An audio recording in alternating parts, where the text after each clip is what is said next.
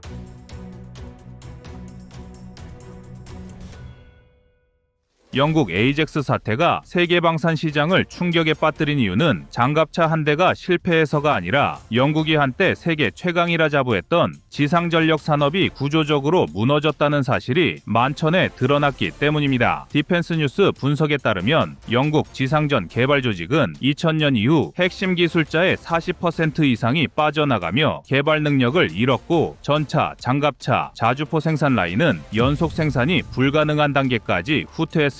결국 에이젝스는 기술 실패가 아니라 국가 시스템 붕괴의 결과였습니다. BBC가 공개한 보고서는 상황을 더욱 심각하게 만들었습니다. 영국 국방부는 에이젝스 시험 평가 과정에서 엔진, 진동, 소음 등 핵심 검증 항목을 정상 기준보다 30% 축소해 진행했고, 그 결과 병사들이 청력 손상, 구토, 귓속, 진동장애 같은 중증 증세를 겪었습니다. 실제 측정된 내부 소음은 최대 105dB로 이는 전투기 엔진 근처와 비슷한 수준입니다. 진동값은 나토 기준의 약 2.4배까지 치솟아 장시간 탑승 자체가 불가능했습니다. 워리어 장갑차가 평균 78dB이었던 점을 고려하면 에이젝스는 탑승하면 병사부터 망가지는 장비가 되어버린 셈입니다. 로이터는 문제 해결에 필요한 재설계 비용만 15억 파운드로 약 3조 원에 달할 것으로 전망했습니다. 이미 투입된 50억 파운드를 합치면 총 80억 파운드, 한화 약 15조 7천억 원이 사라지는 초유의 재앙입니다. 영국 내부에서도 이 정도면 패기가 낮다는 말이 나오는 이유입니다. 에이젝스 장갑차는 원래 아프가니스탄 파병 경험을 바탕으로 영국군이 스스로 요구 성능을 정했고, 총 580대 도입에 약 6조 원을 투입하는 대형 프로젝트였습니다. 그런데 시작 전부터 균열이 보였습니다. 아스코드라는 구형 19톤 차대를 억지로 확대해 36톤까지 무게를 끌어올렸고, 그 과정에서 구조 강성을 확보하지 못해 차체 공진이 기하급수적으로 증가했습니다. 내부 승무원들은 20분만 주행해도 진동과 소음으로 구토를 유발하는 상태였고, 실제로 2021년 이후 평령 연구 손상이 보고되었습니다. BBC가 공개한 공식 보고서에 따르면 시험 요원 일부는 군 생활이 불가능할 정도로 손상되었으며, 국방부가 원인을 3년 넘게 잡지 못하고 있다는 점이 영국 내부 여론을 폭발시키는 트리거가 되었습니다. 전문가들의 분석은 한결같습니다. 20톤급 체계를 40톤까지 억지로 당겨 올린 설계 자체가 구조적으로 불가능에 가깝다는 것입니다. 유럽 기갑 전문가들은 텔레그래프와 디펜스 뉴스 인터뷰에서 아스코드 차대는 25톤 전후에서 안정성이 확보되는 모델인데, 이 무게를 1.5에서 2배로 늘리는 것은 엔진, 변속기, 현수장치 전체에 과부하를 주는 설계라고 지적했습니다. 디펜스 뉴스는 에이젝스 장갑차가 소음 기준 85dB를 초과한 상태에서 지속 주행이 불가능하며 진동값 역시 나토 기준을 초과하는 위험 상태로 확인됐다고 전했습니다. 유럽 전문가들의 시선이 흥미롭게 움직이기 시작한 지점은 바로 여기입니다. 왜 한국은 이 문제를 피할 수 있었는가? 왜 레드백은 50톤급 장갑차임에도 내부 진동을 극단적으로 낮추고 1000마력 파워팩을 안정적으로 굴릴 수 있었는가? 영국 에이젝스 개발팀이 실패한 동일한 조건에서 한국은 성공했습니다. 이극적인 대비가 해외 언론의 관심을 옮겨가게 만들었습니다. 한국은 K-21 장갑차 기반의 기술을 확장해 완전히 새로운 5세대 중전투 장갑차 구조를 설계했습니다. 아스코드처럼 구형 차대를 억지로 확장한 방식이 아니라 처음부터 40에서 50톤급 중량을 견디도록 차체 프레임을 새로 설계했고, 이 과정에서 형하장치와 파워팩의 통합 설계를 동시 진행했습니다. 호주 육군의 요구 조건은 세계에서 가장 혹독한 기준으로 평가받는데, 레드백은 이 기준을 충족하기 위해 실리콘 감소 해제를 적용한 유기압식 현수장치, 고무궤도, 이스라엘 정밀조준 체계인 CWPS 1000마력 파워팩까지 고성능 부품이 조화를 이루는 구조였습니다.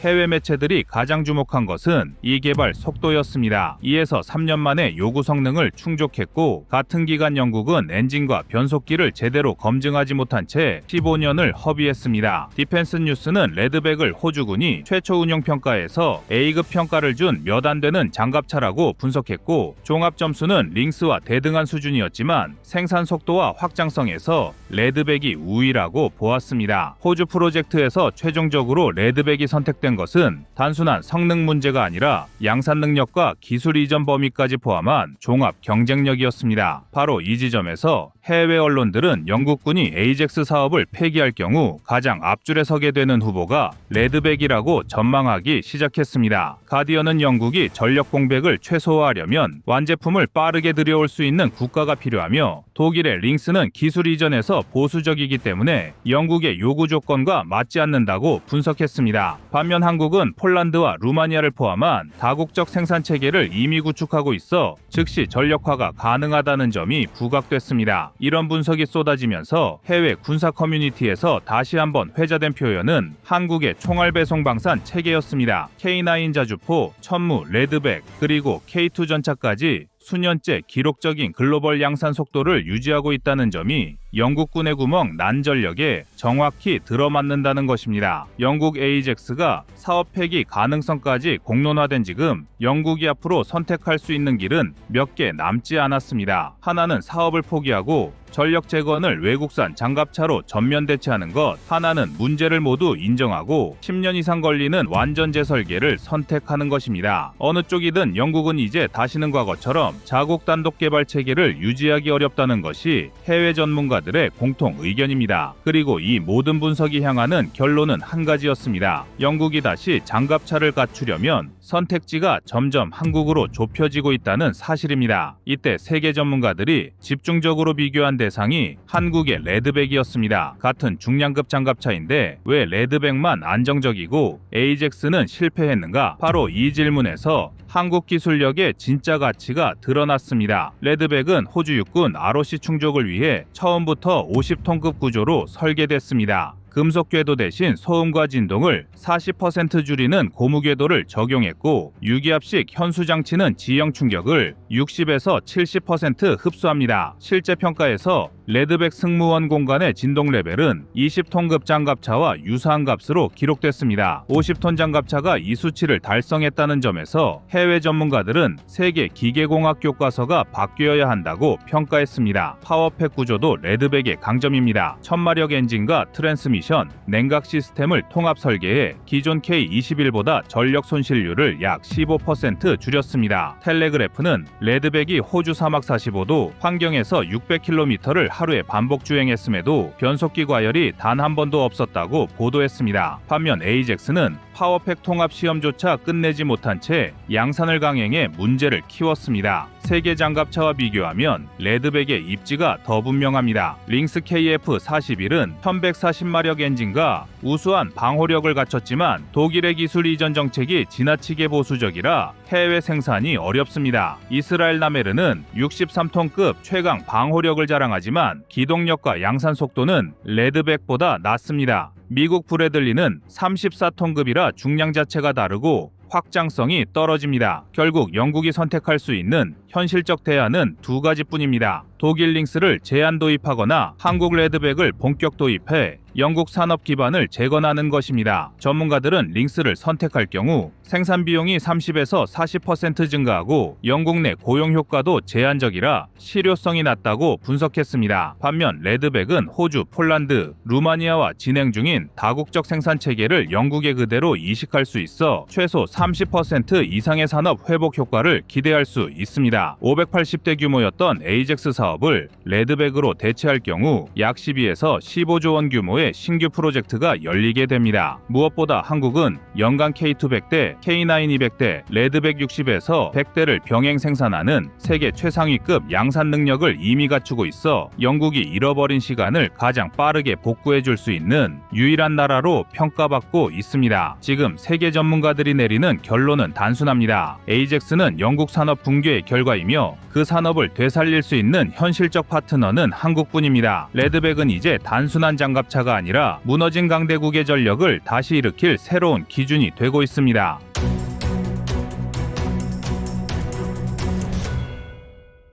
다음은 25년 11월 4일 한국 2000마력급 신형 파워팩 개발한다 영상입니다. 현재 주요국들이 추진 중인 차세대 전차용 파워팩 개발은 대부분 아직 연구 단계에 머물러 있으며 한국의 K3 하이브리드 파워팩은 기술 성숙도와 통합 속도 면에서 한 세대 이상 앞서 있습니다. 독일 라인메탈의 KF51 팬서 전차는 여전히 전통적인 디젤 엔진이 1500마력급에 의존하고 있으며 하이브리드 적용은 개념 연구 수준입니다. 전기 모터 출력도 150kW급으로 제한돼 있어 추진 효율과 냉각 시스템에서 한계가 뚜렷합니다. 미국의 M1A2 SEP V4도 전력관리 향상을 위한 보조 전기 구동 장치를 추가했을 뿐 본격적인 하이브리드 엔진 통합은 2035년 이후로 미뤄진 상태입니다. 일본은 10식 전차 개량형의 1200마력 하이브리드 엔진을 적용하려 하지만 모터와 배터리의 냉각, 안정성과 내구성 시험에서 반복적인 실패를 겪고 있습니다. 반면 한국의 K3 하이브리드 파워팩은 1500마력 디젤 엔진과 400kW의 540마력 전기 모터의 완전 통합형 구조로 총 출력은 2000마력에 육박합니다. 여기에 하나와 삼성 SDI가 개발한 700도 내열 리튬 인산철 배터리, 현대로템의 고효율 냉각 모듈, 그리고 방위사업청이 지원하는 실시간 전력 제어 소프트웨어가 결합되어 있습니다. 결과적으로 K3는 연료 효율 30% 향상, 소음 50% 감소, 열감지율 40% 저감이라는 실측 데이터를 확보한 유일한 전차입니다. 독일과 미국이 논문 단계라면 한국은 이미 시제차 실험 단계에 들어간 것입니다. 즉 한국은 차세대 파워팩 분야에서 개념이 아닌 실전 기술로 세계를 선도하고 있습니다. 이 혁신적인 변화에 대해 해외 언론들도 주목하고 있습니다. 영국의 제인스 디펜스 위클리는 한국이 하이브리드 파워팩 기술로 전차전의 패러다임을 바꾸고 있다고 평가했고, 일본의 니케이 아시아는 한국 방산의 속도는 이제 유럽조차 따라올 수 없는 수준이라고 보도했습니다. 실제로 전 세계 주요 전차 개발국 중 하이브리드 파워팩의 양산을 공식화한 나라는 한국이 유일합니다. 지금 이 영상을 시청하시는 분들이 이런 궁금증이 생길 수도 있을 겁니다. 아니, 미국도 못한 걸 우리가 어떻게 더 빨리 만드냐는 의문 말입니다. 그런데 한국은 이 분야에서 미국보다 선도적인 기술을 갖고 있습니다. 한국이 미국보다 하이브리드 전차 엔진을 더 빠르게 개발할 수 있었던 이유는 산업구조의 일체성과 결정 속도에 있습니다. 한국은 방산, 자동차, 배터리 산업이 모두 하나의 기술 생태계 안에서 움직입니다. 현대자동차의 하이브리드 차량용 모터 제어 기술, 삼성 SDI의 고내열 배터리, 한화의 전력관리 시스템이 현대로템의 전차 개발로 직접 연결되는 구조이죠. 미국은 군수기업과 민간기업이 분리돼 기술 이전과 인증 절차에 수년이 걸리지만 한국은 민군기술 융합 체계 덕분에 의사결정과 시제품 제작이 빠르게 이루어집니다. 또한 정부가 방위사업청 중심으로 통합 R&D 예산으로 연 4조 2천억 원 규모를 직접 조정하기 때문에 개발부터 시험과 양산 단계를 동시 추진할 수 있습니다. 이 같은 산업 간 경계 없는 기술 순환 구조가 한국을 세계 최초 하이브리드 전차 개발국으로 이끈 원동력입니다. K3 하이브리드 파워팩의 진정한 가치는 모든 구성 요소가 100% 국내 기술이라는 점에 있습니다. 엔진, 모터, 제어 제어 시스템, 냉각 모듈, 배터리까지 모두 대한민국 기술로 만들어졌습니다. 특히 한화와 삼성 SDI가 공동 개발 중인 리튬 인산철 기반의 대용량 배터리는 폭발 방지 구조를 적용해 700도의 고온에서도 안정적으로 작동하며 총 방전 효율은 92%에 달합니다. 이 배터리는 한국이 전기차 산업에서 축적한 기술력을 군수 분야로 확장한 결과물입니다. 이러한 시스템 덕분에 K3는 엔진을 끄고도 센서와 통신, 사격 통제 장비를 유지할 수 있으며 야간 작전 시에도 완전한 스텔스 상태로 이동할 수 있습니다. 그 결과 엔진 수명은 15% 연장되고 유지 비용은 전차 한 대당 약 1억 원이 절감됩니다. 현대로템은 이러한 기술을 플랫폼 전환 기술로 명명하며 민군 융합의 새로운 모델로 제시했습니다. 하이브리드 파워팩은 전차의 성능뿐 아니라 병참 체계에도 큰 변화를 가져옵니다. 기존의 M1A2 SEPV3 전차가 1리터의 연료로 약 0.6km를 이동할 수 있었다면 K3는 1리터로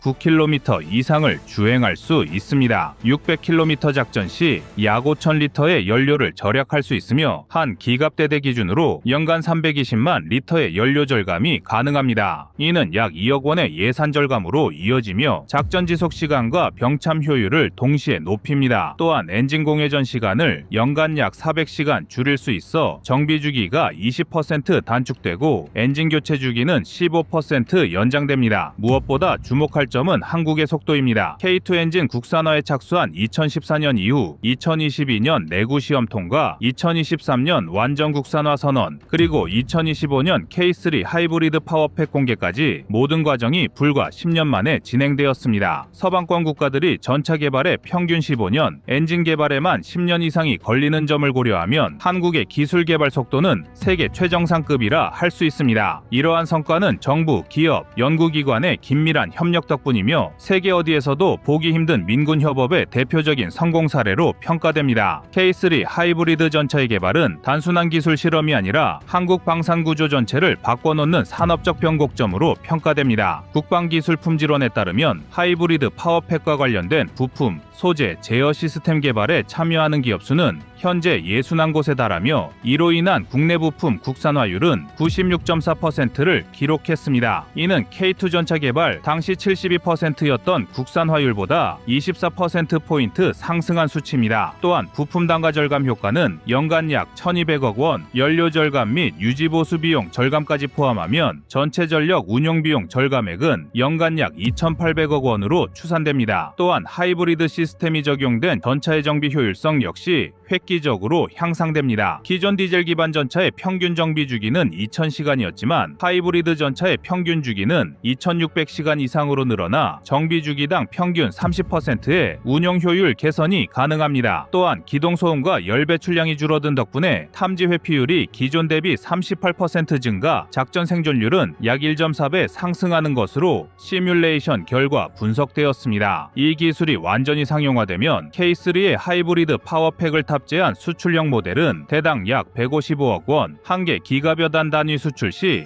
약 1조 5천억 원 규모로 예상되며 전체 수출 파급 효과는 2035년까지 누적 약 14조 원에 이를 것으로 전망됩니다. 특히 엔진, 변속기, 모터, 배터리, 열관리 시스템 등 핵심 구성품의 국내 매출이 방산 부문을 넘어 자동차, 조선, 항공, 전력 분야로의 기술 확산 효과를 가져올 것으로 분석되고 있습니다. 또한 방위사업청은 2029년부터 K3 하이브리드 시스템이 실전 배치될 경우 기존 K1, K2 계열의 일부 부품과 통합 정비 체계를 공유함으로써 전차 유지 관리비를 연간 15% 이상 절감할 수 있을 것으로 내다보고 있습니다. 이 절감액은 한국군 전체 육상 전력 운용비의 약 4.6%에 해당하며 단순한 전력 효율 개선을 넘어 방산 재정 구조의 안정화로 이어질 전망입니다. 결국 K3 하이브리드 파워팩은 전차의 진화를 넘어 한국 방위 산업의 수익 구조와 기술 자립도를 동시에 끌어올린 최초의 무기 플랫폼으로 자리 잡게 될 것입니다. 2030년대 초 세계 전차 시장의 기준이 바뀔 때 그 변화의 중심에는 분명 대한민국이 있을 것이며 이 수치는 단지 기술적 승리의 결과가 아니라 국가 산업 전체가 한 단계 도약했음을 증명하는 숫자가 될 것입니다. 한국의 기술력은 이제 수출 시장에서도 강력한 경쟁력을 보여주고 있습니다. 폴란드, 인도, 사우디아라비아, 노르웨이 등이 이미 K2와 K3 하이브리드 전차에 관심을 보이고 있으며 폴란드는 K2PL 3차 물량에 하이브리드 시험형 파워팩을 탑재 탑재하는 방안을 검토 중입니다. 해당 계약 규모는 약 1조 8천억 원으로 예상됩니다. 과거에는 독일의 승인 없이는 전차 한 대도 팔지 못하던 한국이 이제는 독일 전차가 한국의 기술을 참고하는 시대가 된 것입니다. 현대로템은 2040년까지 하이브리드 기술을 기반으로 수소 연료전지 전차 개발을 완료하겠다는 중장기 로드맵도 제시했습니다. 이미 일부 연구팀은 연료전지와 전기 모터를 결합한 완전 무음 추진 시스템을 시험 중인 것으로 알려져 있습니다.